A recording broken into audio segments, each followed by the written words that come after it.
नमस्कार। BA part third Sanskrit में श्रीमद् भगवत गीता के द्वितीय अध्याय के 13वें श्लोक में श्री कृष्ण अर्जुन को आत्मज्ञान का उपदेश दे रहे हैं।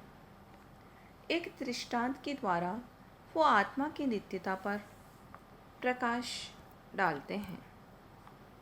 देहिनो अस्मिन् यथा देहे कौमारम यौवनम जरा तथा देहांतर प्राप्ति धीर तत्र न मुह्यति। यथा अस्मिन् देहे, जिस प्रकार के शरीर में कौमारम बाल्यावस्था, यौवनम युवावस्था और जरा वृद्धावस्था, ये तीनों देही न कल्पयन्ते। देही अर्थात स्थूल शरीर की विविध अवस्थाओं के रूप में कल्प्यते, आत्मा में कल्पित की जाती है। वैसे ही देहांतर प्राप्ति, अन्य शरीर की प्राप्ति रूपी जो स्थूल शरीर की अवस्था है, वो भी देही न कल्प्यन्ते, वो भी आत्मा में कल्पित कर ली जाती है। धीरा तत्र न मुह्यति, परंतु जो धीर पुरुष है वो उस विषय में मोहित नहीं होता। यहाँ पर आत्मा के निर्विकार और नित्य रूपों का विवेचन हुआ है। आत्मा को विभू और चिरंतन बताया गया है। बाल्यावस्था, युवावस्था, वृद्धावस्था, ये सब स्थूल शरीर के धर्म हैं जिनकी हम आत्मा में कल्पना करते हैं।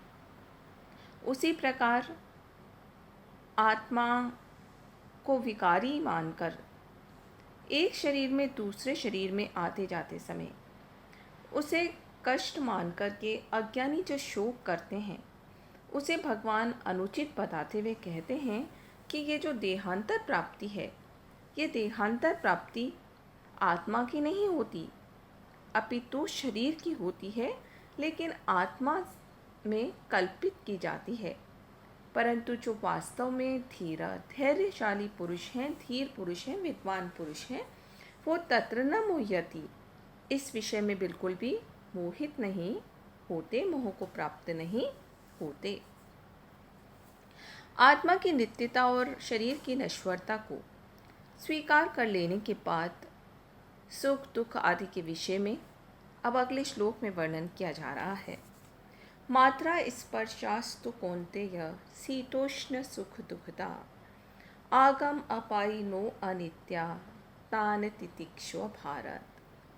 कौन्तेय, हे कुंती के पुत्र अर्जुन, शीतोष्ण सुख दुखदा, सर्दी, गर्मी और सुख दुख को देने वाले मात्रा स्पर्शा, बाह्य पदार्थों का इंद्रियों से संयोग, विषयों से संयोग, ये सब तो आगम अपायिना, क्षणभंगुर हैं,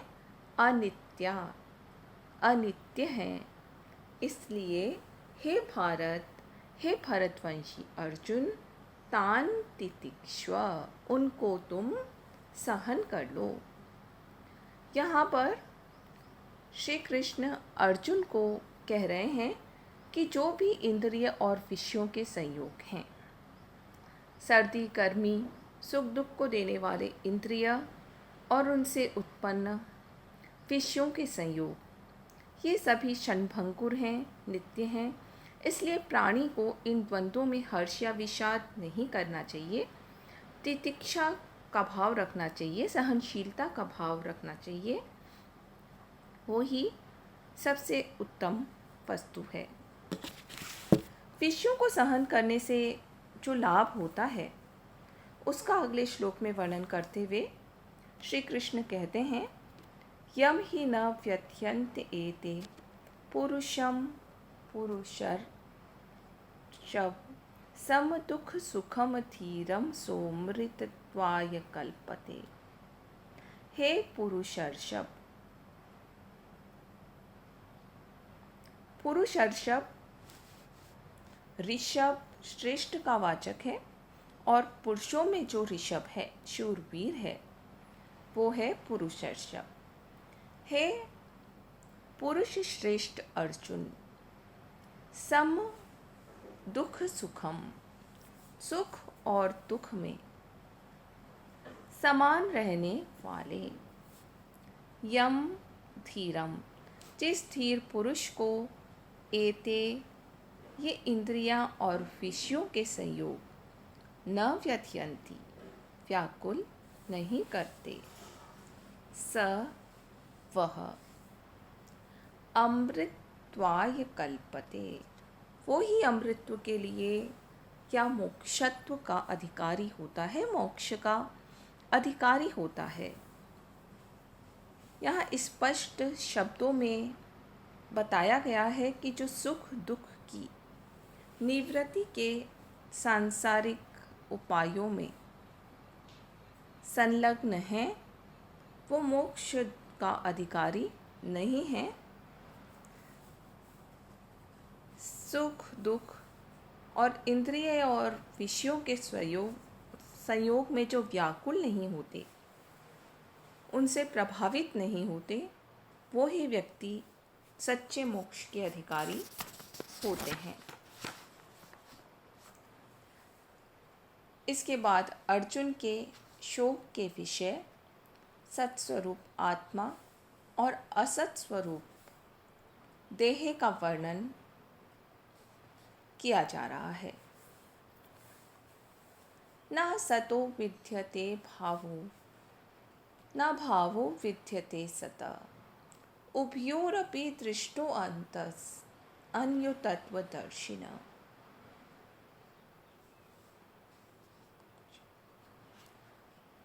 असत भाव न विद्यते, असत वस्तु का कभी भी भाव या अस्तित्व नहीं होता। तो और सत अभाव न विद्यते, सत वस्तु का कदाचित अभाव नहीं होता। अन्यो उभयो अपि अंत, ऐसा इन दोनों का जो अंत रहस्य है, वो तत्वदर्शी भी दृष्टा, वो ज्ञानी पुरुषों के द्वारा देखा गया है। सांख्य के सत्कार्यवाद सिद्धांत पर यहाँ प्रकाश डाला गया है। श्री कृष्ण अर्जुन से संयोगज वस्तुओं की अनित्यता और आत्मा अनात्मा विषयक सत्य और मिथ्यात्व का निराकरण कर रहे हैं। सुख दुख शीतोष्णादि सब विकार हैं और विकार का भाव ही है परिवर्तन। असत वस्तु का कहीं भी अस्तित्व नहीं होता, न तो उत्पत्ति से पूर्व उसकी सत्ता होती, न विनाश के बाद कोई उसकी सत्ता होती। इसी प्रकार इन विकारों की वस्तुतः न होते हुए भी जो प्रतीति होती है, वो मृत तृष्णा की भांति मिथ्या प्रतीति होती है। अतः तत्वदर्शी लोगों को इस पर विचार नहीं करना चाहिए। ये जो रहस्य है इनका, वो ज्ञानी पुरुषों के द्वारा देखा जा चुका है। प्रस्तुत श्लोक में जो असत पद आया है, वो परिवर्तनशील शरीर, इंद्रिय और इंद्रियों के विषय आदि समस्त जड़ वर्ग का वाचक है। और जो सत शब्द है, वो सत शब्द आया है परमात्म तत्व के लिए, जो सर्वव्यापी है, नित्य है, चिरंतन है, उसका अभाव नहीं है। किसी भी निमित्त से या परिवर्तन से उसका अभाव नहीं होता, वो हमेशा अखंड निर्विकार रहता है। सदैव रहने वाली वस्तु सत्य है, और जो भी असत या मिथ्या रूप वस्तु है, उसकी वास्तव में कोई सत्ता नहीं है। इस विवेचन के बाद अगले श्लोक में अब सत और असत के स्वरूप का स्पष्टीकरण करते हैं। अविनाशी तु यद विद्धि येन सर्वम् इदं ततं विनाशम् अव्ययस्य अस्य न कश्चित् कर्तुम् अर्हति। अविनाशी, नाश से रहित, तो तत्विद्धि, उस आत्मा को जान। ये इदम सर्वम ततम, जिससे कि यह संपूर्ण प्रपंच, ये सारा संसार ततम ओतप्रोत हो रहा है, व्याप्त हो रहा है। अस्य अव्ययस्य, इस अविनाशी का विनाश करने के लिए कश्चित् न अर्हति, कोई भी व्यक्ति या वस्तु समर्थ नहीं है। श्री कृष्ण अर्जुन को कह रहे हैं कि तू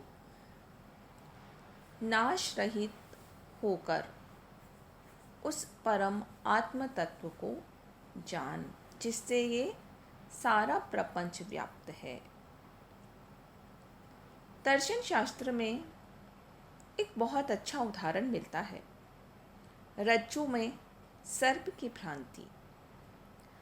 असत रूप सर्प का कदाचित भाव नहीं होता, चाहे वो भ्रम काल में उपस्थित प्रतीत होता भी हो, तो भी सत्य स्वरूप रज्जु का कभी अभाव नहीं होता, भले ही वो मध्यकाल में भ्रम रूप में प्रतीत न होता हो, परंतु फिर भी उसकी सत्ता रहती है।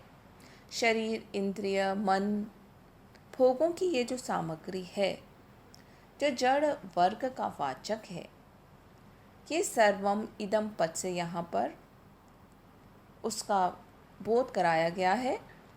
ये संपूर्ण जड़ वर्ग चेतन परम आत्म तत्व से उसी प्रकार व्याप्त है जैसे कि रज्जु और सर्प में भी हर अवस्था में रज्जु की सत्ता रहती है। वो अविनाशी तत्व है। श्री कृष्ण द्वारा अर्जुन को अब असत का स्वरूप समझाया जा रहा है।